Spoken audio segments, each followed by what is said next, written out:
అందరికీ హాయ్ అండి. Welcome back to my channel. ముఖ్యంగా ఈ రోజు మన వీడియో వచ్చేసి పెన్షన్లకు సంబంధించి 50 సంవత్సరాలకే బీసీలకు పెన్షన్ అని చెప్పేసి మనకి కూటమి ప్రభుత్వం ఎన్నికల హామీలో భాగంగా చెప్పడం అయితే జరిగిందండి. మేనిఫెస్టోలో అయితే చేర్చారు. అయితే దానికి సంబంధించి అయితే ఒక క్లియర్ గా అయితే ఇప్పుడు మనకి ఒక మంచి శుభవార్తను అయితే తీసుకొచ్చారండి.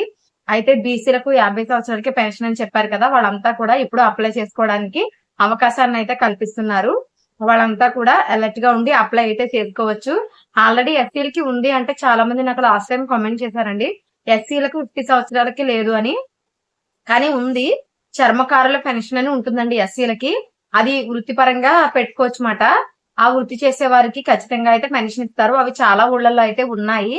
అది ఇది వరకు టీడీపీ గవర్నమెంటే పెట్టింది, కానీ చాలా మందికి తెలియదు అనుకుంటా. ఎవరైతే చెప్పులు కుడతారో వాళ్ళందరికీ కూడా, అలాగే చర్మకారుల పెన్షన్ అన్నారు కదా, అలాగే ఆ వ్యాపారం చేసే వారికి లేదా దానికి సంబంధించిన మెటీరియల్ తయారు చేసే వారికి అందరికీ కూడా ఈ పెన్షన్ అయితే వచ్చింది. నా క్లస్టర్ లో కూడా 3 పెన్షన్లు అయితే ఇవ్వడం జరిగింది. నేను 2 అప్లై చేశాను. ఒకటి ఆల్రెడీ టీడీపీ గవర్నమెంట్ 2019లోనే వాళ్ళకి అప్రూవ్ చేసింది, వాళ్ళు తీసుకుంటున్నారు.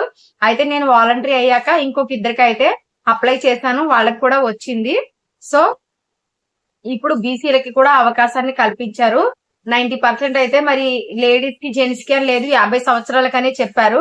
ప్రస్తుతానికి సైట్ ఓపెన్ అయితే అది లేడీస్ కా జెంట్స్ కా లేకపోతే 50 సంవత్సరాలు అనేది వృత్తిపరంగా ఇస్తారా అనేది సైట్ ఓపెన్ అయితే మనకి క్లియర్ గా అయితే ఇన్ఫర్మేషన్ అనేది తెలుస్తుందండి. ముఖ్యంగా ప్రతి ఒక్కరు కూడా ప్రస్తుతానికి అయితే అప్లై చేసుకునే అవకాశం ఉంటుంది. డిఎంహెచ్ఓ అప్లై చేసుకోవాలన్నా సైట్ ఓపెన్ అయితే మీరు అప్లై చేసుకోవచ్చు. ఒంటరి మహిళ అప్లై చేసుకోవాలన్నా అప్లై చేసుకోవచ్చు. అలాగే వితంతు పెన్షన్ అప్లై చేసుకోవాలన్నా అప్లై చేసుకోవచ్చు. ట్రాన్స్జెండర్స్ అప్లై చేసుకోవాలన్నా అప్లై చేసుకోవచ్చు. ఓన్లీ 50 సంవత్సరాల వాళ్ళకే కాదండి, వీళ్ళందరికీ కూడా సైట్ అయితే ఓపెన్ అయినప్పుడు ప్రతి ఒక్కరు కూడా అప్లై చేసుకునే అవకాశం ఉంది. అలాగే ఓసీలకు 60 సంవత్సరాలు వచ్చిన తర్వాత అప్లై చేసుకుంటారు కదా, మనకి ఓల్డ్ ఏజ్ పెన్షన్ ఓఏపీ, అవి కూడా అప్లై చేసుకోవచ్చు. అయితే చాలా మంది ఏమని అడుగుతున్నారంటే, బీసీలకు 50 సంవత్సరాలకే పెన్షన్ అన్నారు కదా, మా నాన్నగారికి ఆల్రెడీ పెన్షన్ వస్తుంది, మా అమ్మగారికి 50 కంప్లీట్ అయ్యాయి, ఓఏపీ అప్లై చేసుకోవచ్చా అని. ఒక ఇంట్లో 2 ఓల్డ్ ఏజ్ పెన్షన్లు అయితే రావండి. మీరు ప్రయత్నం చేయడం కూడా వృధానే. ఎందుకంటే ఒక ఇంట్లో 2 ఓల్డ్ ఏజ్ పెన్షన్లు అనేవి ఇవ్వరు, సామాజిక పెన్షన్లు అనేవి ఇవ్వరు.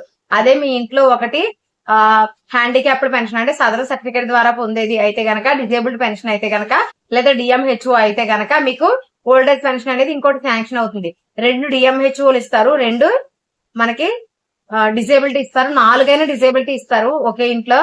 సో ఎప్పుడైనా సరే పెన్షన్ లో 2 ఓల్డ్ ఏజ్ పెన్షన్ లో, 2 వితంతు పెన్షన్ లో, 2 విడో పెన్షన్ లో, 2 ఒంటరి సింగిల్ ఉమెన్ పెన్షన్ లో, 2 ఓల్డ్ ఏజ్ పెన్షన్ లో అనేవి అయితే అసలు రావండి. ఒక ఓల్డ్ ఏజ్ ఒక విడో కూడా రాదు, ఒక సింగిల్ ఉమెన్ ఒక విడో కూడా రాదు. సో ఏదైనా సరే వచ్చేదల్లా డిఎంహెచ్ఓ ఒకటి, డిజేబుల్డ్ పెన్షన్స్ ఒకటి మాత్రమే అలా వస్తాయండి. ఇంకే పెన్షన్లు కూడా 2 అనేవి తీసుకోవడానికి లేదు. ఒక డిఎంహెచ్ఓ ఒక ఓల్డ్ ఏజ్ తీసుకోవచ్చు, ఒక డిఎంహెచ్ఓ ఒక డిజేబుల్డ్ ఒక ఓల్డ్ ఏజ్ కూడా తీసుకోవచ్చు. అంటే ఒకసారి మీరు క్లియర్ గా ఆలోచిస్తే ఓల్డ్ ఏజ్ అనేది ఎప్పటికీ 2 రాదు. ఒక ఓల్డ్ ఏజ్ ఒక డిఎంహెచ్ఓ వస్తుంది, ఒక ఓల్డ్ ఏజ్ ఒక డిజేబిలిటీ వస్తుంది, అంతే తప్ప డిజేబిలిటీ 4 వస్తుంది. కానీ ఓల్డ్ ఏజ్ ఒకటి ఉండి ఇంకో ఓల్డ్ ఏజ్ గానీ, ఇంకో సింగిల్ ఉమెన్ గానీ, ఇంకో విడో గానీ వచ్చే అవకాశం ఉండదు. వాడికి వేరే వేరే రేషన్ కార్డులు ఉంటే వచ్చే అవకాశం అయితే ఉంటుందండి. ఇది చాలా మంది నన్ను కామెంట్ సెక్షన్ లో అడుగుతున్నారు, అందుకే అంత అలా చెప్తున్నాను పర్టికులర్ గా. ముఖ్యంగా మీరు పెన్షన్ కి అప్లై చేసుకోవడానికి అయితే సైట్ అయితే మనకి 15వ తారీఖు తర్వాత అందుబాటులోకి వచ్చే అవకాశం ఉందండి. చాలా మంది మేము ఆల్రెడీ అప్లై చేసాము, లాస్ట్ గవర్నమెంట్ లోనే జనవరి నుంచి ఫిబ్రవరి లోపు అప్లై అయితే చేసాము, మాకు అప్రూవ్ అని చూపిస్తుంది అని అడుగుతున్నారు. సో మీకు అప్రూవ్ అని చూపిస్తుందండి, ఓకే, కానీ దాన్ని వెరిఫికేషన్ చేయడమో మళ్ళీ అప్లై చేసుకోవడమో అయితే గవర్నమెంట్ అయితే చేస్తుంది. మీకు డైరెక్ట్ గా పెన్షన్ అనేది ఇవ్వడం, ముందు వెరిఫికేషన్ చేస్తారు. ముందైతే మీకు గవర్నమెంట్ అయితే వెంటనే పెన్షన్ ఇచ్చేది, ముందైతే మీకు వెరిఫికేషన్ చేస్తారు, లేదా మళ్ళీ కొత్త అప్లికేషన్ కి అవకాశమైనా ఇచ్చే అవకాశం ఉంటుంది. చాలా వరకు సైట్ లో నేమ్స్ చూపిస్తున్నాయి కాబట్టి అప్రూవ్ అని చూపించినవి వెరిఫికేషన్ చేసే అవకాశం ఉంటుంది. అలాగే ఇప్పుడు డిజేబుల్డ్ కి సంబంధించి ఎవరైతే సదరన్ సర్టిఫికేట్ చేయించుకున్నారో వాళ్ళందరికీ కూడా ఇక్కడ ఒక అవకాశం అయితే కల్పిస్తున్నారండి. వాళ్ళంతా కూడా ఇప్పుడు పెన్షన్ లో అప్లై చేసుకోవచ్చు. అలాగే ఈ ప్రాసెస్ లోనే డిఎంహెచ్ఓ కూడా అప్లై చేసుకునే అవకాశం అయితే ఉంది. సో మీ అందరూ ఆల్రెడీ సదరన్ సర్టిఫికేట్లకి రెడీగా తిరుగుతున్నారు కాబట్టి, డిఎంహెచ్ఓ ఆఫీస్ చుట్టూ తిరుగుతున్నారు కాబట్టి, మీ గనక మీరు జెన్యూన్ అయ్యండి, మీకు ప్రత్యేకించి ఆ సర్టిఫికేట్ పొంది ఉంటే కనుక మీరు ఇప్పుడు అప్లై చేసుకునే అవకాశం అయితే ఉంటుందండి. అలాగే ప్రతి ఒక్కరూ కూడా ఏమేమి కావాలి అని అడుగుతున్నారు. ప్రత్యేకించి డిఎంహెచ్ఓ అనేది 15,000 రూపాయలు కాబట్టి వీళ్ళు ఎక్కువ కామెంట్స్ చేస్తున్నారండి. 100% అనేది అసలు కానే కాదండి. ఒక చేయి లేకపోయినా 100%, ఒక కాలు లేకపోయినా 100%. డిఎంహెచ్ఓ అనేది పూర్తిగా మంచానికే పరిమితమైన వారికి మాత్రమే అండి. అది గుర్తుపెట్టుకోండి. పూర్తిగా మంచానికే 100% మంచానికే పరిమితం అంటే వాళ్ళ పని ఇంకా వాళ్ళు అసలు చేసుకోలేరు. వాళ్ళకి ఒకళ్ళు అన్నం తినిపించాలి, ఒకళ్ళు బాత్రూమ్ కి తీసుకెళ్లాలి, కంపల్సరీ ఇంకొక మనిషి డిపెండ్ అయి ఉంటారు. ఒక కాళ్ళు లేదు కదా నేను డిపెండ్ అయి ఉన్నాను, 2 కాళ్ళు లేవు కదా నేను డిపెండ్ అయి ఉన్నాను కాదండి. కనీసం వాళ్ళు ఏమీ చేసుకోలేరు. ఇంకా కూర్చోవడం కూడా ఇంకొకరు కూర్చోబెడతారు. ఇంచుమించు పెరాలసిస్ పేషెంట్స్, అలాగే మనకి వచ్చేసి డయాలసిస్ చేయించుకునేవారు, కిడ్నీ బాధితులు, వీళ్ళకి మాత్రమే డిఎంహెచ్ఓ లో పెన్షన్ ఇస్తారండి. సో వీటికి సంబంధించిన సర్టిఫికేట్స్ మీ దగ్గర ఉంటే మీరైతే డిఎంహెచ్ఓ ఆఫీస్ లో అయితే అప్లై చేసేసుకోవచ్చు. డైరెక్ట్ గా డాక్టర్ గారు అక్కడ అప్లై చేసేస్తారు ఈ పెన్షన్ ని. మీరు సచివాలయంలో అప్లై చేసుకోక్కర్లేదు, ఇది గుర్తుపెట్టుకోండి. అలాగే మనకి డిజేబుల్డ్ పెన్షన్ కి Aadhaar card, ration card, caste income, మీ సదరం సర్టిఫికెట్, ఒరిజినల్ సర్టిఫికెట్ ఇవన్నీ జిరాక్స్ తీయించుకొని మీరు అప్లై చేసుకోవచ్చు. సదరం ఉంటే సరిపోతుంది, కానీ ఇవన్నీ జస్ట్ నార్మల్ గా అడుగుతారు అంతే. అంతే పాటు చాలా మంది కరెంట్ బిల్లు పెట్టాలి కదండి. మనకి ఇల్లు ఉంటే కనుక ఇంటి పన్ను జిరాక్స్ గానీ పెట్టాలి. మనకి ఇల్లు లేని పరిస్థితిలో కరెంట్ బిల్ అయితే కంపల్సరీ పెట్టాలండి. కరెంట్ బిల్ ఎవరిది పెట్టాలి? మనది ఓన్ది కాదు కదంటే మనం అద్దెకున్న బిల్లు పెట్టొచ్చు. ఎందుకంటే మనం అద్దెకున్న బిల్లు సరాసరి 6 నెలలు చూస్తారు. సో మీరైతే పెట్టుకోవచ్చు, ఇబ్బంది ఏమీ లేదు. చాలా మంది మేమంతా కూడా హౌస్ ఇవ్వడానికి కూడా అప్పట్లో కరెంట్ బిల్ చార్జ్ చేయమంటే అద్దెల బిల్లులే పెట్టాము. ఏమీ కాదు, అది ఇంటి వాళ్ళకి ఇబ్బంది అవ్వదు, మీకు ఇబ్బంది అవ్వదు. జస్ట్ జిరాక్స్ తీసి దానికి అటాచ్ చేస్తే సరిపోతుంది.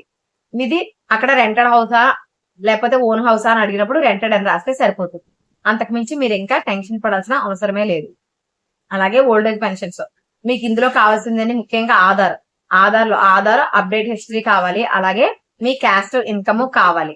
అలాగే మీ ఓటర్ ఐడిలో ఏజ్ ఎంత ఉందో కూడా చెక్ చేసుకోండి. ఎందుకంటే లాస్ట్ మినిట్ లో అడిగే అవకాశం ఉంటుంది. ఆధార్ అప్డేట్ హిస్టరీ కూడా అడిగే అవకాశం ఉంటుంది. Ration card compulsory. మీ ఇంట్లో ఎవరైనా గానీ మీకు ప్రత్యేకించి గవర్నమెంట్ జాబ్ చేసే హోల్డర్స్ ఉంటే గనక మీ రేషన్ కార్డు లో వాళ్ళు పెళ్లి అయిపోతే గనక వాళ్ళని విడదీసేసి అప్పుడు మీరు అప్లై చేసుకోవచ్చు. ఒకవేళ వాళ్ళకి పెళ్లి అవ్వకపోతే మాత్రం వాళ్ళని వేరుగా ఉంచడానికి ప్రస్తుతానికి ఎటువంటి ఆప్షన్ లేదు. కాబట్టి సో మీరు అనర్హుల జాబితాలోకి చేరే అవకాశం ఉంటుంది. సో వాళ్ళకి వేరే కార్డు వచ్చిన తర్వాత, పింక్ కార్డు వచ్చిన తర్వాత అయితే మీరు అప్లై చేసుకోవడం అనేది మంచి అవకాశం అండి. అలాగే 4 వీలర్ ఉన్నా సరే రాదు. 4 వీలర్ అంటే ఇందులో 2 టైప్స్ ఉంటాయండి.